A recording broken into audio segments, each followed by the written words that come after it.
కార్యములు 10వ అధ్యాయం 1 నుంచి చూసినప్పుడు శతాధిపతి అయిన కొర్నేలి ఒక ఆయన ఉండేవాడండి. ఆయన ప్రార్థన చేసుకుంటుండగా ప్రభు దర్శనమిచ్చి సీమోను పేతురు గారు ఒక చోట ఉన్నాడు, ఆయన పిలిపించుకున్నప్పుడు సరే మనుషులు పంపించి పిలిపించుకున్నాడు. ఇంటి దగ్గర అనేక మంది గుమ్ముకూడు ఉన్నారండి.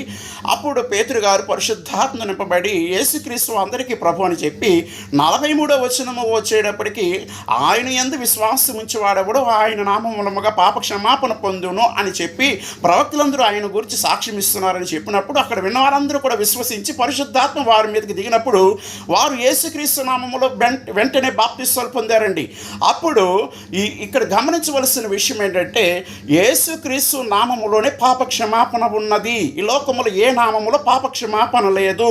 మానవుడు ఈ లోకములో ప్రపంచమంతా తిరిగి వచ్చినా ఆ వ్యక్తి పాప క్షమాపణ జరగదు.